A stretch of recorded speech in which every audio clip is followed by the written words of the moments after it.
Olá, pessoal, sejam bem-vindos à nossa aula, de Direito Previdenciário.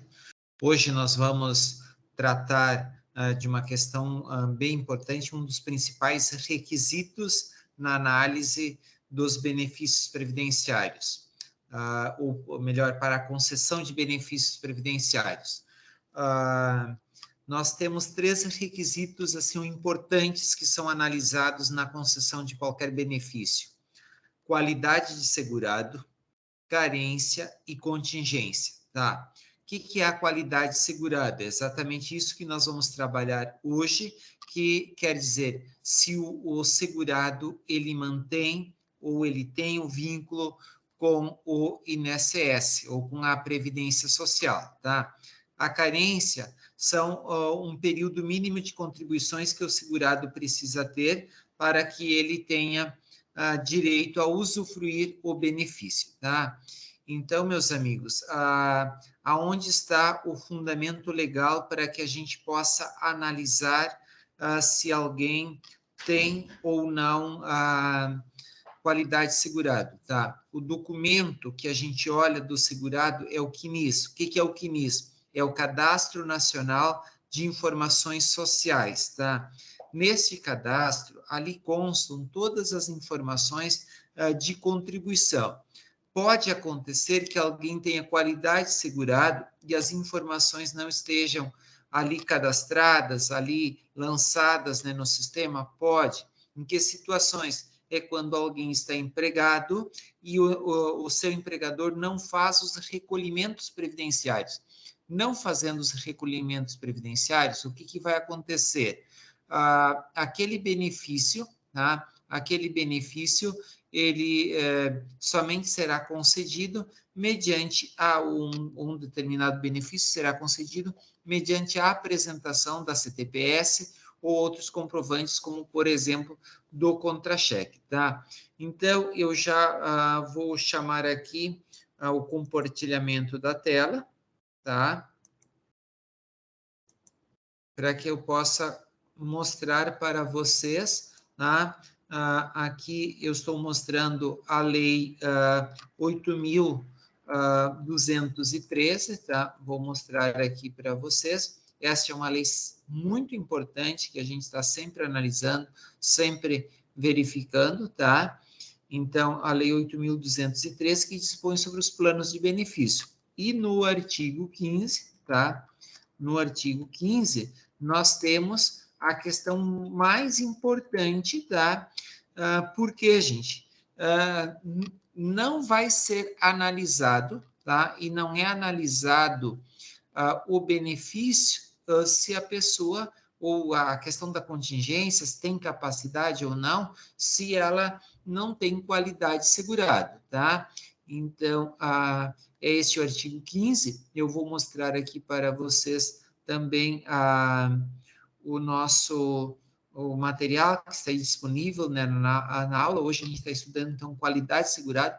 Qualidade segurado, ele faz parte daquele tripé de situações ou de requisitos que sempre serão analisados na concessão de um benefício. Então, se não tem qualidade segurado, gente, somente na aposentadoria por idade é que a pessoa vai ter o direito ao benefício, porque ela já cumpriu com todos os demais requisitos e não interessa se tem qualidade ou não, tá, gente? Então, com exceção da aposentadoria por idade, nos demais benefícios é um requisito sempre analisado, tá?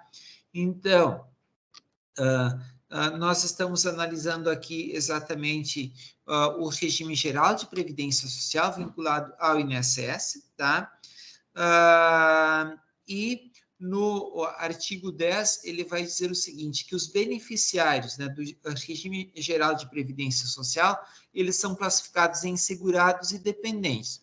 Os dependentes somente terão direito, gente, somente terão direito, tá, a determinados benefícios se o segurado instituidor, tá, ele tem qualidade segurado. O que é essa qualidade segurado? Gente, em outras palavras, ou em palavras bem simples, é o vínculo com a Previdência, tá? Sempre que alguém vai requerer algum benefício, a primeira coisa, ele tem vínculo com o INSS, ele está vinculado ao INSS, não basta você ter contribuído lá atrás, tá, gente? Você precisa continuar mantendo o vínculo com o INSS, tá? Então, se a pessoa tem vínculo com o INSS, automaticamente são mantidos os seus direitos perante a Previdência Social, tá? Qualidade significa ter vínculo, e tendo vínculo, você mantém, né, o direito perante a Previdência Social, tá? E, em outras palavras, mantém a qualidade segurado quem faz o pagamento de contribuições, seja na condição de empregado, tá? Que daí a empresa, o empregador faz o desconto da contribuição previdenciária, seja na situação de contribuinte individual, ou seja na situação de segurado especial, seja na situação de segurado facultativo, de trabalhador avulso, né? São todos aqueles segurados que nós já estudamos nas aulas anteriores, tá? Então, meus amigos, olha aqui, ó, a qualidade de segurado trata-se de um requisito fundamental para a obtenção de benefício previdenciário, tá? Então, de pronto, eu vou aqui para o artigo 15, tá? Por que o artigo 15 ele é importante? O artigo 15 ele vai dizer o seguinte, tá? Mantenha a qualidade de segurado independente de contribuições. Então, para a gente interpretar isso, é importante dizer, todo aquele que está empregado, tá? Ele mantém a qualidade de segurado. Todo aquele que está fazendo contribuições, seja na situação de segurado, né, contribuinte individual, seja na condição de segurado facultativo, seja na condição de segurado especial, ou os demais segurados aí que nós já estudamos, tá? Se estão fazendo contribuições, automaticamente está vinculado ao INSS e mantém a qualidade segurada. Mas o artigo 15, ele vai tratar de uma situação mais ampla. É quando que o segurado, ele deixa de contribuir, tá? Então, é importante aqui, a gente também chama, a doutrina, a jurisprudência chama do período de graça, tá? É aquele período que o segurado não está contribuindo, mas ele ainda continua com vínculos ao INSS. Então, sem limite de prazo, quem está em benefício? Por exemplo, se alguém está recebendo auxílio-doença, salário maternidade, aposentadoria por invalidez, tá? Essa pessoa, ela está mantendo, ou mesmo quem está aposentado, todas as aposentadorias, essa pessoa, ela mantém a qualidade segurada. É diferente de alguém que recebe, por exemplo, pensão por morte, tá? Essa pessoa, ela é pensionista, ela recebe um benefício na condição de dependente, tá? Cessaram as regras para o recebimento da pensão por morte, por exemplo, o dependente quando ele completa 21 anos, tá? Ou em caso de óbito, tá, gente?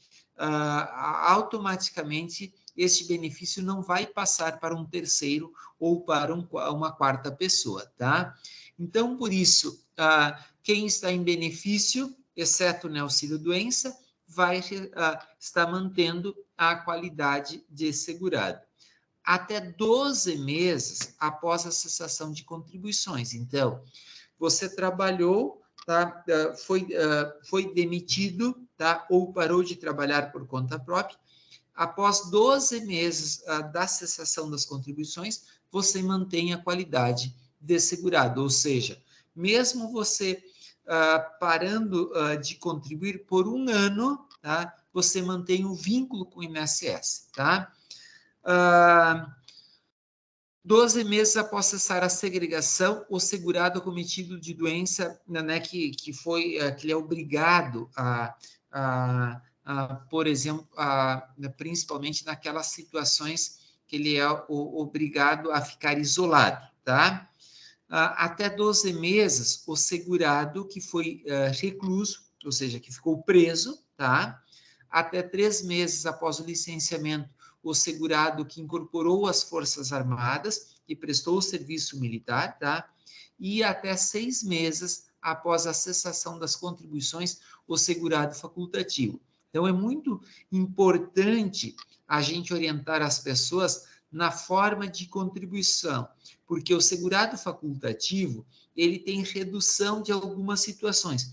E o exemplo está aqui, né, de uma desvantagem em fazer contribuições na condição de segurado facultativo, que você tenha, você mantém a qualidade apenas por 6 meses depois de cessar as contribuições.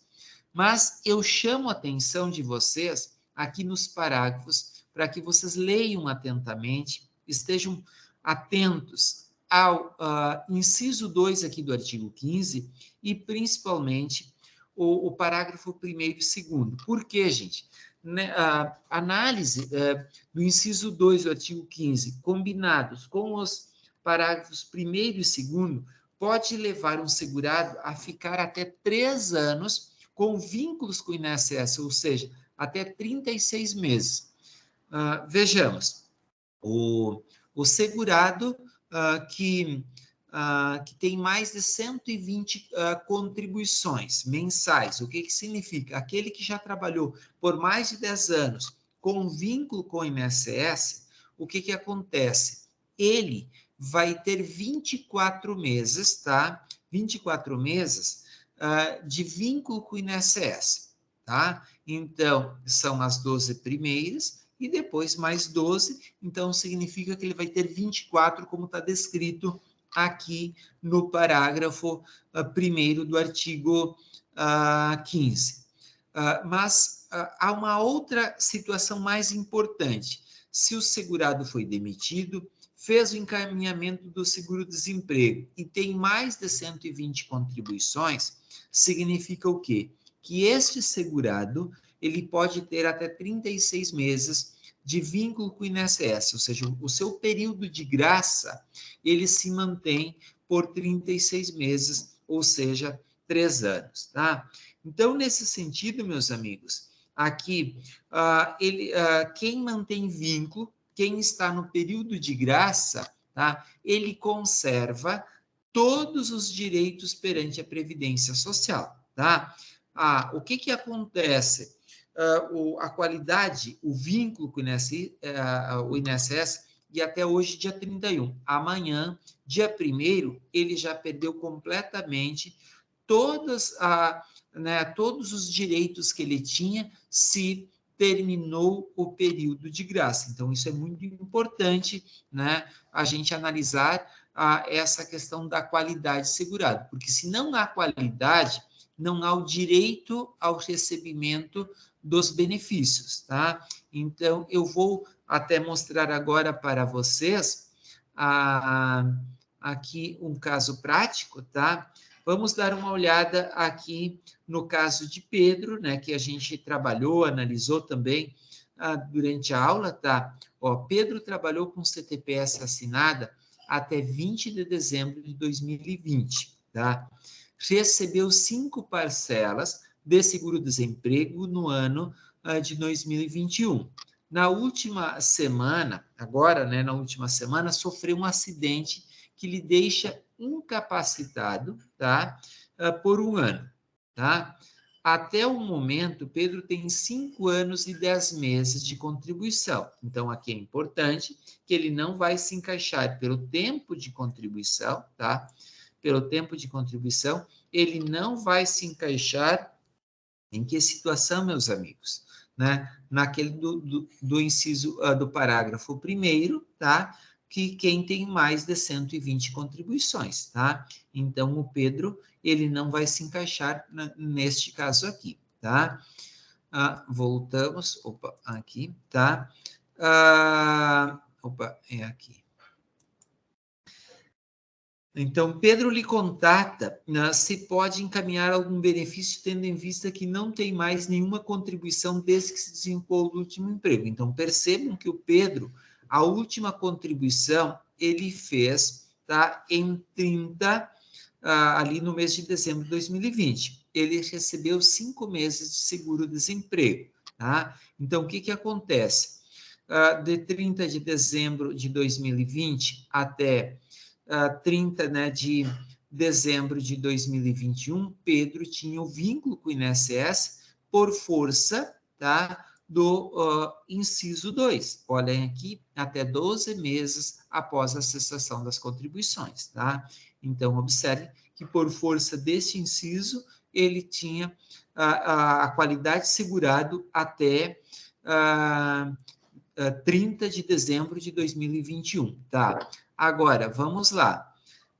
Estamos no ano de 2022, tá? Então, se estamos no ano de 2022, a gente tem que ver se a situação de Pedro se encaixa lá no parágrafo 1º ou no parágrafo 2º do artigo 15 da Lei 8.213. Já vimos que no parágrafo 1º ele não se encaixa porque ele não tem 120 contribuições mensais, tá? Pedro tem em torno ali de 60, não chega a 60 contribuições mensais, tá? Daí o que acontece, meus amigos? Nós vamos ter que ver se aqui o parágrafo 2º se encaixa na situação de Pedro. Os prazos do inciso 2 ou do parágrafo 1º serão acrescidos de 12 meses para o segurado desempregado desde que comprovada a situação pelo registro. O que aconteceu?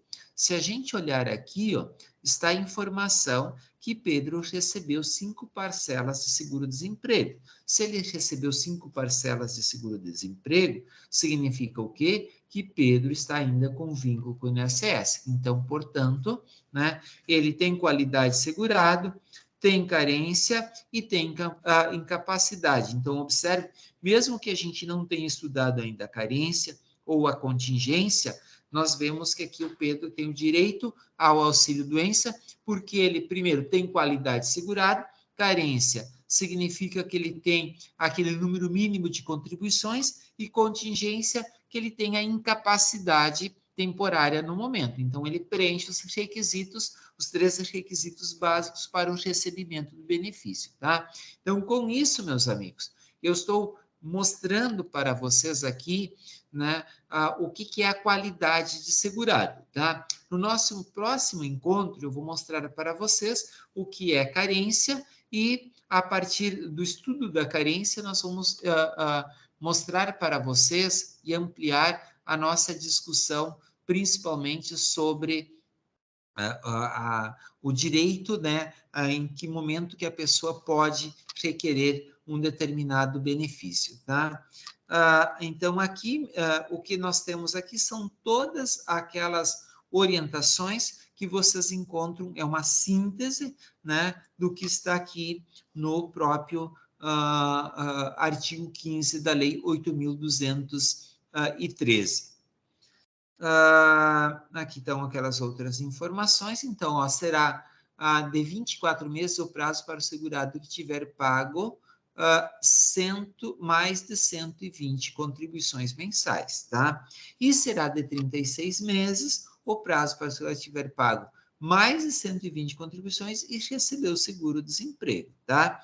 Então, a gente viu que no parágrafo 4º ele aponta para a perda, né, da qualidade segurado no dia seguinte ao término fixado, né, para o prazo do plano de custeio da Previdência Social, ou seja, de quando a pessoa deveria contribuir, tá?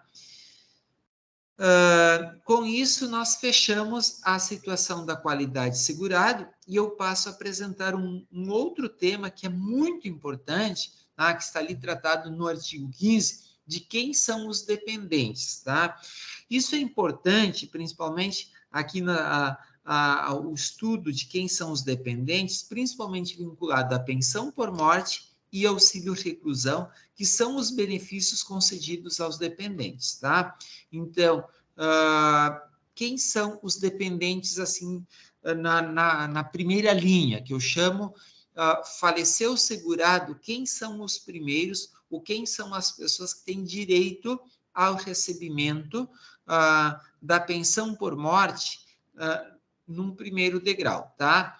O cônjuge, o companheiro ou a companheira, o filho não emancipado de qualquer condição menor de 21 anos, tá? Então, no INSS, a dependência, tá? Ela vai até os 21 anos. Às vezes as pessoas confundem. Ah, mas se eu continuar estudando, eu continuo dependente no INSS até os 24 anos? Não, é somente até os 21 anos que você é dependente no INSS. Há algumas situações, no caso, que independe da idade. Por exemplo, o dependente inválido ou que tem alguma deficiência intelectual ou mental ou alguma deficiência grave. Ele continua dependente, tá? Independente da idade, tá? Os pais também são dependentes, mas para os pais ter direito, não pode ter cônjuge ou companheira ou filho, tá? Então, os pais somente terão direitos se não existirem, tá? Cônjuge ou companheira, tá? E filhos. E irmãos, da mesma forma, somente se não existir cônjuge, companheira, filhos e pais, tá? Daí vai aparecer a figura de irmão, mas é aquele não emancipado, menor de 21 anos, ou alguém que seja inválido, que tenha alguma deficiência intelectual, mental ou deficiência grave, tá? Então, aqui nós apresentamos as 3 escalas, no caso de dependentes. Se existir alguém na primeira escala, os da segunda não serão chamados, tá? E se existir alguém na segunda escala, os da terceira escala não serão chamados. O que isso significa? Que os terceiros somente serão chamados se não houver ninguém aqui na primeira linha e nem na segunda linha, tá? Então, é exatamente essas considerações que eu estou apresentando aqui para vocês. A existência de dependentes das classes anteriores exclui o direito às prestações das demais classes, tá? O enteado, o menor tutelado, com declaração do segurado, equiparam-se a filhos, né? Desde que isso esteja tudo documentado, declarado, tá? Considera-se companheiro a pessoa que mantém união estável, tá? A dependência econômica das pessoas do inciso primeiro é presumida. O que significa? Que eu não preciso provar dependência econômica se eu estou aqui nesta primeira linha, né, do artigo 16. Né? Por exemplo, o cônjuge, o companheiro, companheira, né, e o filho, tá, menor de 21 anos, ou, né, o inválido que tem alguma deficiência intelectual ou mental, deficiência grave, se tem mais, né, de 21 anos. Né? Os pais, e aqui também, né, o irmão não emancipado. Tá? Deixa eu só ver aqui. Tá? As provas da união estável da dependência econômica inferior a 24 meses devem também ser material. Por exemplo, alguém vive em união estável e não tem nada disso formalizado, tá? Há necessidade de uma prova material, tá? E essas provas materiais, elas são apontadas, tá? O que pode ser utilizado aqui na instrução normativa 77, tá? A instrução normativa 77, tá? Vamos abrir aqui.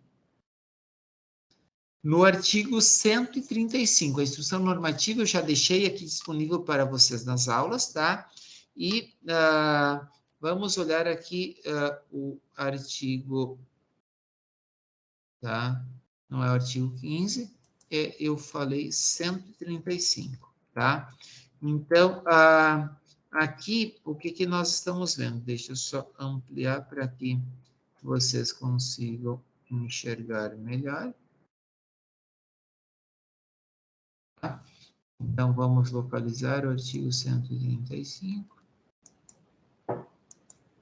Tá. Para fins de comprovação da união estável e de dependência econômica, conforme o caso, devem ser apresentados no mínimo 3 dos seguintes documentos. Certidão de nascimento de filho havido comum, então olhem aqui. Nós estamos aqui olhando essa situação. As provas da união estável, da dependência econômica, devem ser material, tá? Quais são as provas que podem ser utilizadas? Aquelas descritas aqui no artigo 135. Certidão de nascimento de filho comum, certidão de casamento religioso, porque algumas pessoas casam no religioso, declaração do imposto de renda do segurado que conste o interessado como seu dependente, tá? Disposições testamentárias, é o testamento, tá? Declaração especial feita perante tabelião, que as partes declaram que vivem juntas durante um determinado período. Prova do mesmo domicílio, então, comprovantes de endereço, tá? Prova de encargos domésticos evidentes e existência de sociedade em comum nos atos da vida civil. Aqui, por exemplo, pode ser um cartão compartilhado ou que as pessoas, numa determinada loja, um cadastro, tá? Do casal, procuração ou fiança reciprocamente outorgada, tá? Conta bancária conjunta, registro em associação de qualquer natureza onde conste o interessado como dependente do segurado, anotação constante de ficha ou livro de registro de empregados, tá? Apólice de seguro, tá? No qual conste o segurado como instituidor do seguro e a pessoa interessada como beneficiária. Ficha de tratamento em instituição de assistência médica, por exemplo, em alguma clínica, num hospital, que o segurado, tá, era o responsável, tá, pelo dependente, tá? Escritura de compra e venda de imóvel pelo segurado em nome do dependente, tá? Declaração de não emancipado do dependente, né, menor de 21 anos, tá? E quaisquer outros documentos, tá? Então, os 3 documentos a serem apresentados na forma do CAP podem ser do mesmo tipo ou de diferentes, desde que demonstre a existência de vínculo ou dependência econômica. Então, há necessidade de comprovantes, tá, gente? No mínimo 3 comprovantes, tá? Então, ok. Aqui tá, eu estou trazendo, daí o artigo já trouxe, daí agora não preciso mais repetir, tá? Vamos aqui, tá? Então, gente, do que nós falamos até agora? Da questão dos dependentes, tá? O que caracteriza, né, o dependente, né, que é aquele que pode usufruir de algum benefício em caso de ausência ou falecimento, né, do segurado. Falamos aqui especialmente sobre um tópico muito importante. Qual foi o tópico importante que nós falamos? Sobre a questão da qualidade segurado, tá? Então, para que vocês possam lembrar, a qualidade segurado significa o vínculo com o INSS, se a pessoa tem vínculo ou não com o INSS. Falamos também aqui de que há períodos no qual o segurado, mesmo não estando contribuindo, ele continua mantendo o vínculo com o INSS. Este período a gente chama de né, período de graça, tá? Na qual o segurado ele vai poder usufruir de todos os direitos como ele estivesse contribuindo, tá? Então, com isso, nós fechamos. Eu vou deixar daí no material também, observem que sempre a gente vai ter que olhar qualidade segurado, tá? Então, Pedro nunca tinha trabalhado com CTPS assinada, na última semana sofreu um acidente de trânsito não vinculado ao trabalho, que lhe deixa incapacitado por um ano, tá? Até o momento, Pedro tem 10 meses de contribuição, tá? Pedro lhe contata lhe contata, você pode encaminhar algum benefício, tá? Então, aqui, ó, qualidade segurada, que é o vínculo com o INSS, a gente viu que ele tem, tá? E depois tem mais casos aí para que você possa analisar, tá? Então, eu agradeço a atenção. Dúvidas havendo, eu estou na aula disponível todas as quintas-feiras, tá? Então, boa noite, muito obrigado.